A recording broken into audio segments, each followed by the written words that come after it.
loi bi dafa ne liste yi moom dañ koy war a yeesal at bu ne maanaam yeesal bi amul nga def ko ren doo ko def déwén. maintenant yeesal bi nag dafa am ñaari xeetu yeesal am na yeesal bu ñuy wax révision exceptionnelle boobu bu fekkee ne dañoo dëggmal élection wala ñuy waaj élection yoon dafa ne président de la république dafay jël décret te ci décret bi mooy xool ñaata fan la révision bi di durer kañ laa koy def nan lañ koy defee ak délai yi ñaata la ak bu amee contentieux nan lañ koy régler loolu la ñuy tuddee révision exceptionnelle te loolu avant élection di am lañ koy def d'habitude donc loolu président moo koy def bu dee révision ordinaire nag da nga ko war a def at bu ne mais ñu ne la dafa am période boo ko mën a def période boobu législateur bi dafa ne 1er février ba 31 juillet nga mën a nga ko mën a def ñu ne kan moo ko mën a def ñu ne administration électorale bu ñu waxee administration électorale nag xel yépp dañuy dem ci direction générale des élections loolu nag du ñun rek ñoo ciy nekk di liggéey dañ ciy liggéey ak ñeneen ñoo xam ne ay administration lañ boo jëlee li ñuy tuddee administration territoriale maanaam sous-préfet yi ak préfet yi dañ ci am benn taxawaay bu am solo nga jël daaf ñooñu également dañ ci am taxawaay bu am solo nga jël ñi ñuy tuddee commission électorale nationale autonome Sénat ñoom également dañ ci am taxawaay bu am solo ñooñu ñëpp ñooy lëkkaloo def initier révision ordinaire boobu révision boobu nag mënuñ ko woon ñàkk a def parce que buñ ko defuloon yoon dal suñu kaw parce que dañ ñu ne 1er février ba 31 juillet da ngeen ko war a def moo tax administration électorale jël ay responsabilités bi loolu jotee ñu def ko samp ay commission parce que li koy doxal mooy ay commission te commission yooyu ñu ngi ko samp ci commune yépp fii ci Sénégal donc am na juróomi téeméer ak juróom-benn fukk ak juróom-ñetti commission yoo xam ne ñu ngi ci dëkk bi te prévoir nañ 600 commission yoo xam ne fii ak révision balaa jeex peut-être ñu atteindre nombre boobu commission yi nag day am président ak suppléant am maire bi wala ki ko fa teewal ñi nga xam ne aussi ay parti politique lañ ñoom dañuy teew ci commission yi nag ñooy xool ni ñuy liggéey mun nañ ne dañuy liggéey 8 heures ba 18 heures noppalu benn fan wala noppalu loolu également commission yi bu ñuy defar seen arrêté yi ñoom ñooy prévoir parce que ku nekk ak say réalité loolu bu weesoo ñu ne commission yooyu lan lañ mën a def lan lañ war a def liñ mën a def mooy am na sénégalais yoo xam ne am nañ fukki at ak juróom-ñett ou bien dinañ am fukki at ak juróom-ñett fii balaa révision bi di jeex ñooñu yoon may na leen sañ-sañ ñu ñëw ci commission bi bindu ñeneen ñi mooy ñi nga xam ne am nañ fanweeri at wala ñeent fukki at mais musuñu bokk ci benn élection ñooñu également yoon may na leen ñu ñëw bindu ñeneen ñi mooy ñi nga xam ne dañu bëgg a modifier adresse bi ñu am adresse électorale maanaam koo xam ne da doon voté Gandiaye bëgg a ñëw Dakar soppi wala nga nekk ci biir Dakar dëkk Médina bëgg a dem Parcelles Assainies wala nga nekk ci biir Médina fi ngay wotee xaw a sori nga bëgg a soppi loolu également yoon may nañu ko ñooñu nag da ngay jàpp ne ñu ngi ci fichier bi mais dañuy bëgg rek modifier bokk la ki nga xam ne musul dugg ci fichier bi beneen bi mooy ñi nga xam ne dañu nekk ay takk der yi nag am na ñu ñuy tuddee militaire ak paramilitaire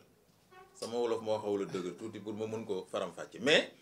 ñi ñuy tuddee ay militaire ak ay paramilitaire maanaam ñi nekk policier ñi nekk ay douanier ñi nekk administration pénitentiaire ñi di liggéey eaux et forêts parc service d'hygiène ñi nekk armée gendarmerie ak ñi nga xam ne dañu nekk sapeur pompier ñooñu dañu am benn statut particulier c'est-à-dire que bu ñuy bindu mun nañu dem pour soppi seen nekkin parce que mun nga nekk militaire wala paramilitaire mun nga dox jamono nekkatoo ko soit nga retraité soit durée bi nga waroon def jeex na boobaa mun nga da ngay soppi wala yow nga nekkoon ab civil mais bi ñuy defaraat liste yi nekk nga léegi militaire wala paramilitaire yoon may na la nga demaat ci commission bi pour changer statut loolu la ñuy tuddee changement de statut parce que yow statut ba nga nekkoon nekkatoo ko civil nga woon nekk nga militaire wala paramilitaire wala yow nga nekkoon militaire paramilitaire léegi nga nekk civil donc xeet boobu yooyu yëpp mën na am beneen bi mooy li ñuy tuddee radiation mooy lan bu ma ko doon tekki ci wolof mooy koo xam ne dafa nekk ci liste yi mais ñu dindi ko ci liste yi mais lu tax ñu dindi ko dafa am ñetti mbir yoo xam ne mooy waral ñu koy dindi benn bi mooy bu fekkee ne dafa génn àdduna ay mbokkam ay jegeñaale ñi nga xam ne peut-être mën nañ ko doon ak ay xaritam ak ñooñu bu ñu amee certificat de décès maanaam këyit bi firndeel ne kii dafa génn àdduna nga xam ne mairie bi moo koy joxe këyit boobu lay yóbbu ak moom carte d'identité dem ci commission bi def demande de radiation bi ñu génnee ko ci liste yi. keneen ki mooy ki nga xam ne dafa am jafe-jafe ak yoon ba yoon daan ko ba bépp recours boo xam ne waroon na koo def mu jeex atte bi fi mu waroon a yem na fa te daan bi mu ko daan parce que du ñëpp ñi nga xam ne yoon da leen a daan rek ñoom la ñuy génnee ci fichier bi dafa am code bi ñoo xam ne daf leen lim ne ñii bu leen yoon daanee temps waratuñoo nekk ci liste yi. bu fekkee ne nag da nga am jafe-jafe ak yoon daan la te daan bi mu la daan code bi nee na mënatoo nekk électeur bu boobaa également procédure boobu buñ ko toppee dañ la war a génnee ci liste yi. mais loolu dafa am ñaari façon dafa am ñoo xam ne ci commission bi mën nañu demander radiation mu am loo xam ne nag bu ñu publier liste yi ba pare bu ñuy def li ñuy tuddee consolidation maanaam di dind lépp loo xam ne baaxul ci fichier beeg yooyu moment boobu ministre de la justice day jébbal benn liste boo xam ne day ne diw ak diw ak diw ak diw ak diw kat dañu am jafe-jafe ak yoon daan na leen mënatuñu nekk ci fichier électoral bi ministre de la justice mooy jël liste boobu envoyé ko ministre de l'intérieur et de la sécurité publique ministre de l'intérieur et de la sécurité publique jox ko ay services donc loolu la ñuy tuddee radiation. donc beneen bi mooy ki nga xam ne dafa jël beneen nationalité beneen dëkk bëggatul nekk sénégalais mu ñëw ne bëggatuma nekk sénégalais ñu génnee ko ci liste yi wala koo xam ne rek peut-être dafa jóg rek dem ci kaw ci kii bi ne leen man bëggatuma nekk ci liste yi parce que wot du obligation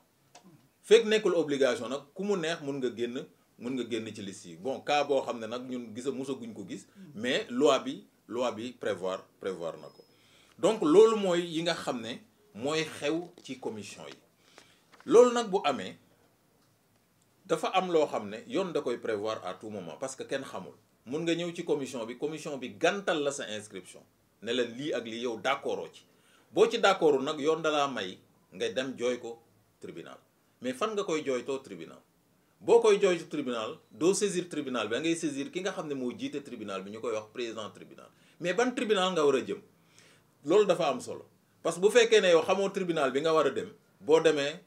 sa délai yi nga war a saisir bu jeexee dootoo am possibilité def ko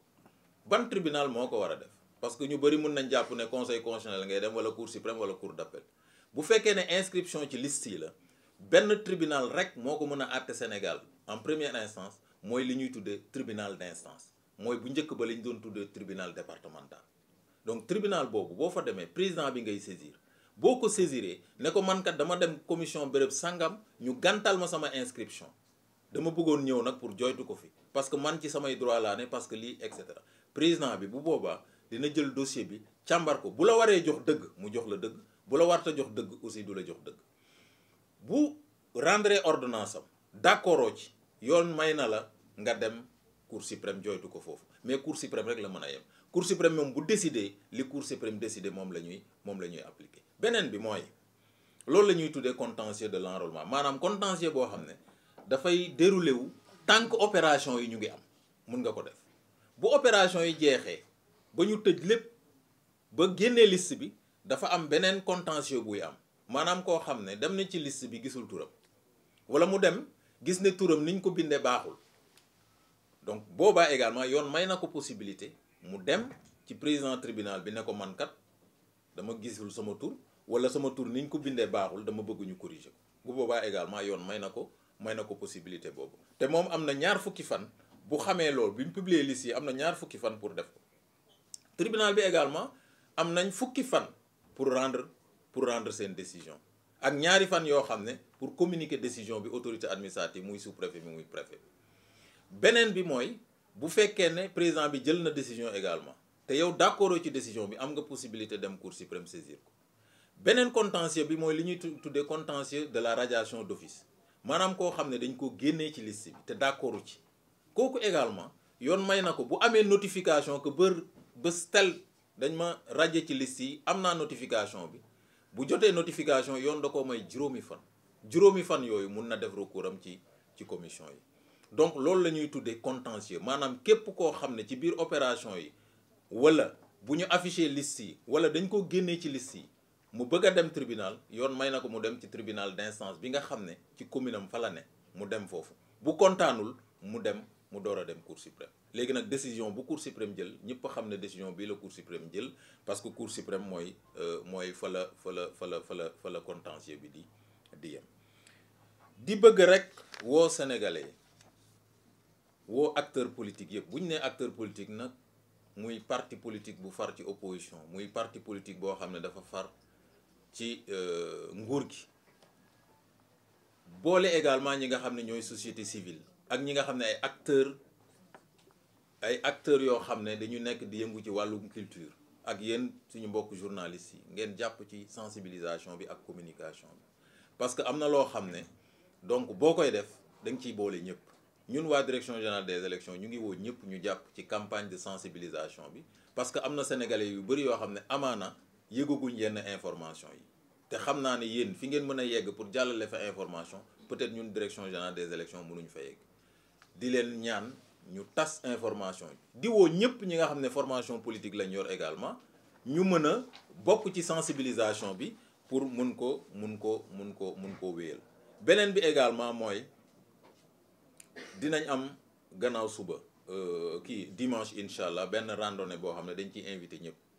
randonnée bi nag day boole ñëpp acteurs politiques yi muy majorité muy opposition muy société civile mooy ñëpp ñi nga xam ne dañuy yëngu ci wàllu élection dañ leen ci woo journalistes yi ñu ñëw fekkee ko direction générale des élections la ñuy commencé dem ba côté Atepa ñëwaat bu ñu ñëwee aussi dinañ tàllal ay micro ay nit ñu def ay messages de sensibilisation pour que nit ñi mun a dem bindu ji ci liste yi nañu dem bindu parce que c'est un acte citoyen. beneen bi également dañuy waajal ay caravanes 14 régions yu Sénégal yépp dina am caravane yoo xam ne au moins dinañ sillonner région bu ne pour au moins benn 10 jours. caravane yooyu dañu ko def pour mun a yokk sensibilisation bi pour que bépp sénégalais ak fépp foo munti ne parce que Sénégal du Dakar rek bëgg nañ ki nekk Fongolimbi bëgg nañ ki nga xam ne mu ngi nekk Godagen bëgg nañ ki nga xam ne mu ngi nekk bon donc bëgg nañ ki nga xam ne mu ngi nekk également ci dëkk àll yi ñoom ñu am information bi parce que loolu lu am solo la le droit d'information c'est un droit constitutionnel constitution bi dafa maye loolu moo tax ñun ñu ngi ñaan ñëpp ñu jàpp ci campagne de sensibilisation bi pour que ñëpp mën a yëg ne liste yi ubbi nañ ko te ñu bañ a xaar ba dernier moment bi parce que mun nañ bañ a xaar ba dernier moment bi ñu mun a dem affaire bi di am ay jafe-jafe ak yooyu. am nañ également ay spot yoo xam ne dañ ko def ci langue yu bari def nañ ko ci séeréer def nañ ko ci wolof def nañ ko ci français def nañ ko ci tukkulóor def nañ ko ci joola ci manjak ay bambara langue yooyu yëpp def nañ ko dinañ ko véhiculer ci ñi nga xam ne ñoo nekk ci rajo communautaire yi pour ñëpp mun cee jot parce que ñi nga xam ne aussi dañu dëkk fu sori dañu war a am information bi pour mën a dem ci commission yi bindu di leen wax ne aussi am nañ benn numéro vert boo xam ne bépp sénégalais bu soxla information mun na fa wote am nañ également benn site boo xam ne ku soxla information muy journaliste muy keneen mun nga dugg ci site bi nga am information boo ko amul am nañ li ñuy tuddee direction de la formation et de la communication am benn division boo xam ne c'est la division de la communication et des relations publiques boo xam ne boo fa demee mun nga am information yi nga soxla parce que nag ñun dañu bëgg bépp information boo xam ne ci wàllu élection la muy génnee direction générale des élections mu bañ a doon information boo xam ne dañ koy foowee ci ay wéewu comment dirais-je wéewu bi xaw ma wéewu nag comme on dit très souvent donc loolu ça peut être une révision ordinaire ça peut être une révision exceptionnelle et je trouve qu'au Sénégal les gens font un peu la confusion entre ces deux types de révisions. Pour cette année la loi nous oblige de faire une révision ordinaire. Pourquoi? Parce que l'article L37 du Code électoral prévoit que la révision des listes électorales, elle est permanente. Elle doit se faire chaque année. Et cette révision est initiée par l'administration électorale. Et quand on parle de l'administration électorale, bien entendu, cela englobe la Direction générale des élections. Cette révision initiée par l'administration électorale, qui est la Direction générale des élections, est exécutée par ce qu'on appelle des commissions administratives qui sont instituées par les autorités administratives, notamment les préfets et les sous-préfets. Mais dans cette révision également, on a donc l'appui de l'administration électorale, de l'administration territoriale autant pour moi, mais également de la DAF, mais de la Commission électorale nationale autonome qui supervise et contrôle toutes les opérations donc, de ce processus électoral. La révision annuelle des listes, je l'ai dit tout à l'heure, elle est permanente, c'est-à-dire chaque année on doit le faire. Maintenant, avant chaque élection générale, on fait ce qu'on appelle une révision exceptionnelle. Et la révision exceptionnelle, à la différence de la révision ordinaire, c'est que la révision exceptionnelle est prévue par un décret du président de la République. C'est le président qui prend un décret pour fixer la période, les délais, les procédures et le contentieux. Maintenant, s'il s'agit d'une révision ordinaire, c'est le législateur qui a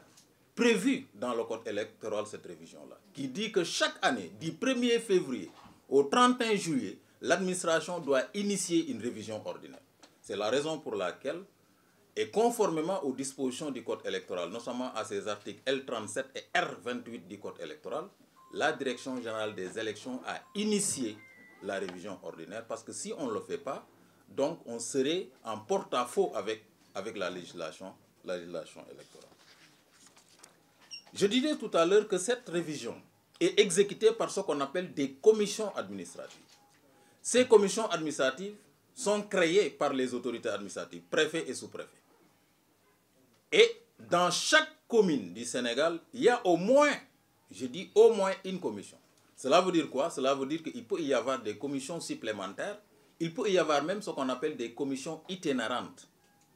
Si on compte maintenant le nombre de communes au Sénégal et le nombre de commissions qui ont été implantées, on est à peu près à 568 commissions actuellement au moment où je vous parle.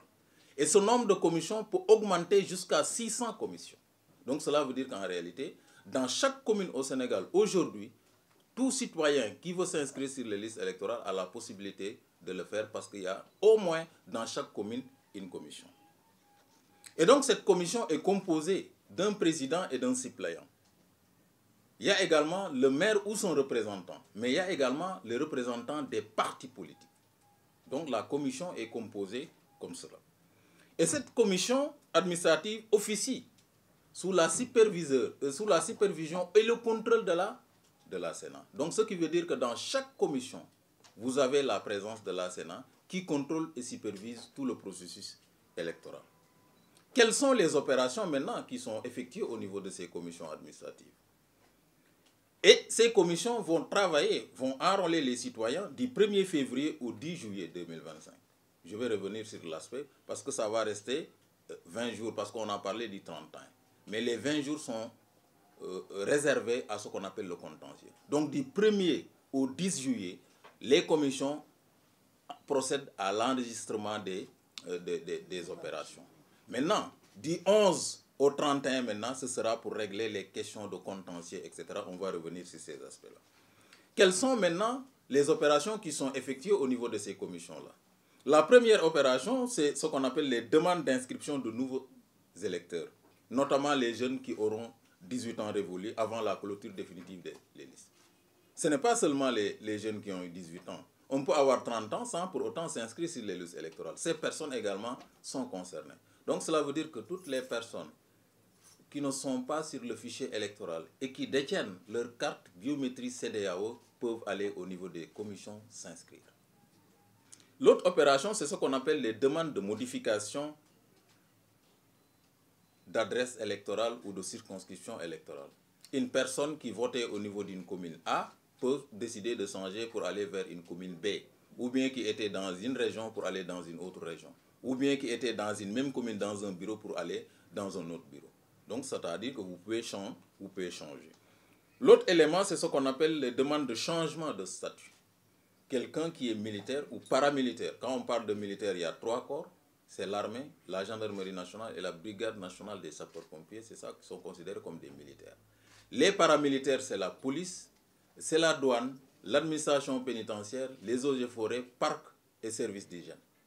Vous êtes militaire ou paramilitaire, vous devenez civil, vous faites un changement. Quand vous êtes maintenant civil et que vous devenez militaire ou paramilitaire également, vous procédez à ce qu'on appelle un changement de statut.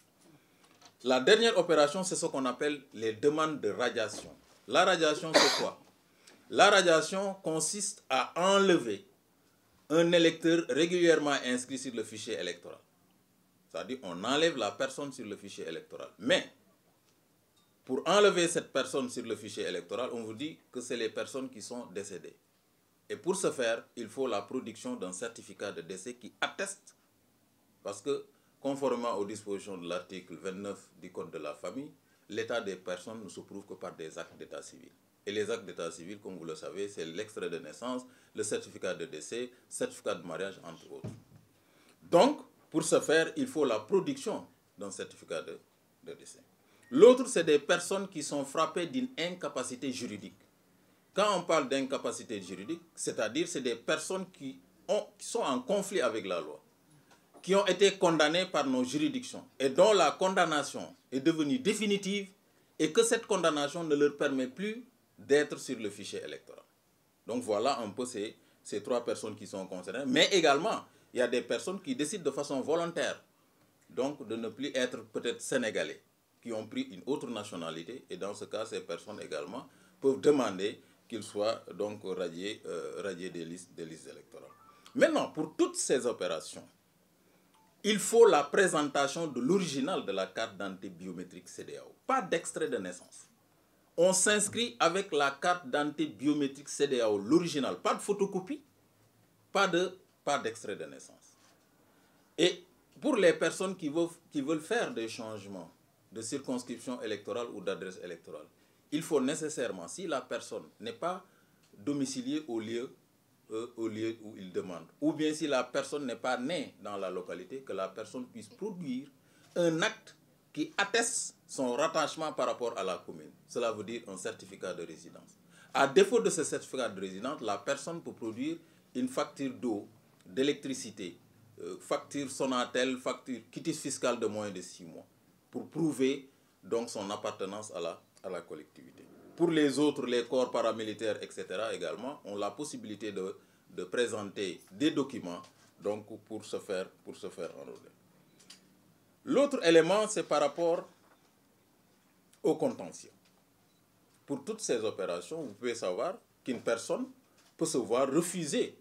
une demande, que ce soit une demande d'inscription, que ce soit une demande de changement de statut, une demande de radiation, etc. Et dans ce cas,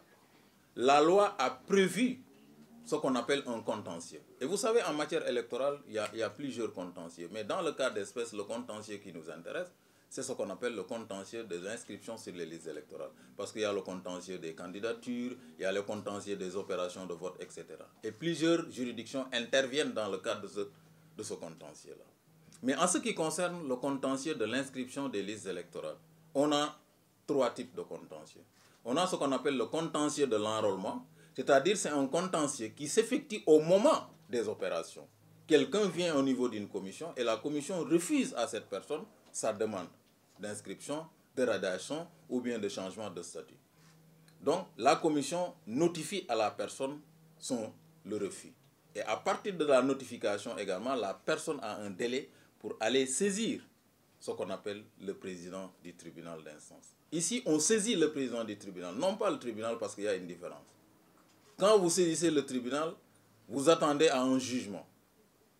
Mais quand vous saisissez le président du tribunal, on attend à ce qu'on appelle une ordonnance. C'est pourquoi en matière d'inscription sur les listes électorales, on rend non pas des jugements, mais on rend des ordonnances.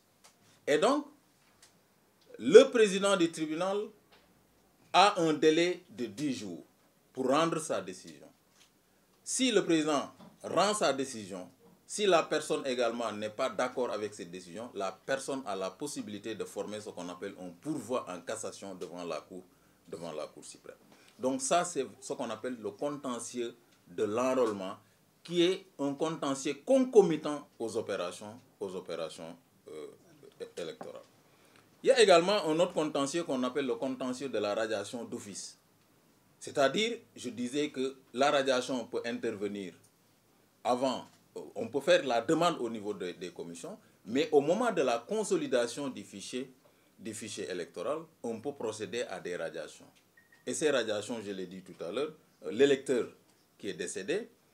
l'électeur qui est frappé d'une incapacité juridique ou à la demande de cet électeur-là. Et donc la procédure de radiation a eu, je l'ai dit, au moment de la consolidation des fichiers, après la publication provisoire des listes. Et donc si une personne est radiée,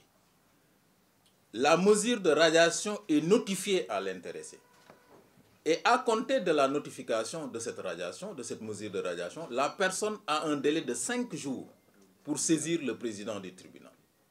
Et donc, cette personne saisit le président du tribunal et après la décision du président du tribunal également, la personne a la possibilité d'aller devant la Cour suprême pour ce pourvoir-là. Le dernier contentieux, c'est ce qu'on appelle le contentieux de la publication des listes provisoires. Après tous les mouvements,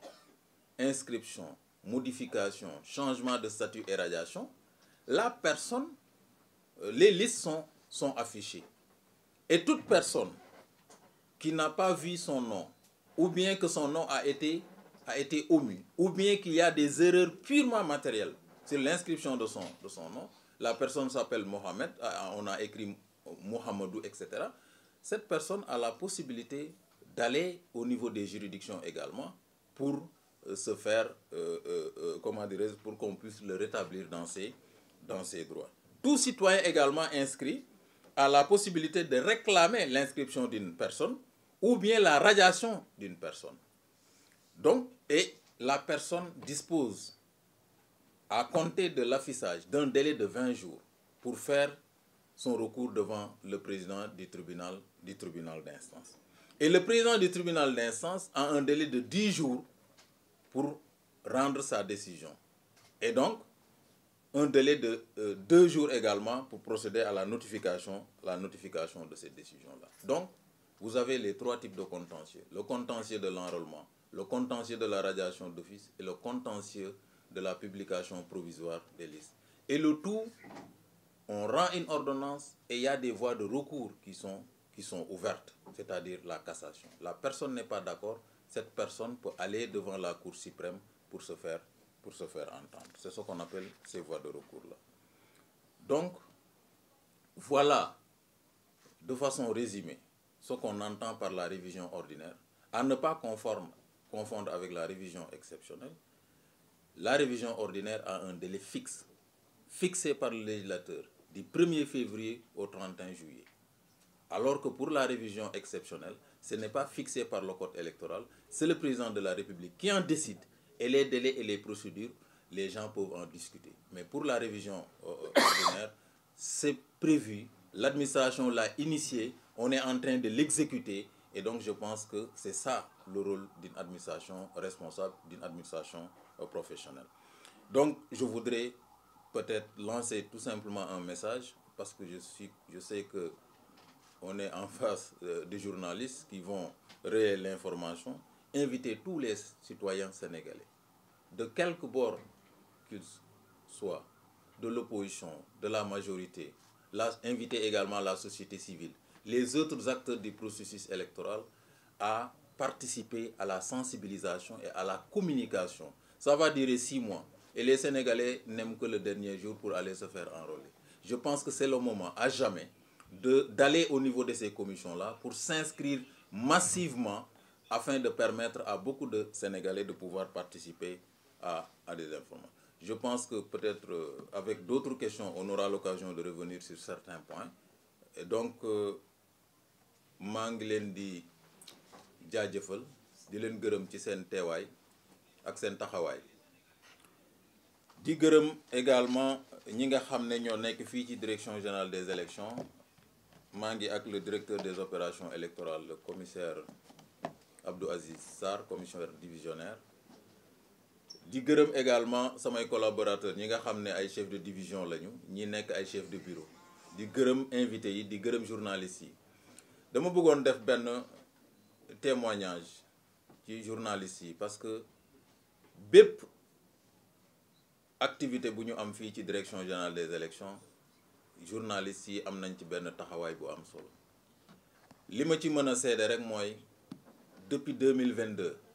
ba nga xamee ne commencé nañ benn série d'élections muy élection territoriale maanaam élection yi nga xam ne ci la ñuy fale ñi nekk ci gox-goxaat yi muy élection député yi maanaam élection yi nga xam ne ñoo nekk ci pencum ndaw réew mi ndaw yi fa teew muy élection présidentielle 2024 bi passé ba ci élection yi nga xam ne mooy élection anticipée yi passé journalistes yi dañ ci am benn taxawaay bu am solo loolu nag li koy firndeel mooy direction générale des élections ak journalistes yi dañu doon am ay formation yoo xam ne dañ ko doon def parce que ñun élection bu amoon ak opération bu amoon ci maison de la presse lañ doon defee ay formation di former ay journalistes te gëm naa ne formation boobu lu am njëriñ la pour direction générale des élections mais lu am njëriñ la également pour journalistes yi ñuy rafetlu taxawaay bi di leen ñaax rek te xam ne ñun suñuy buntu ubbeeku nañ pour képp koo xam ne bëgg nga am information bu la wóor wala bu leer boo fi jegee incha allah dinañ ci def si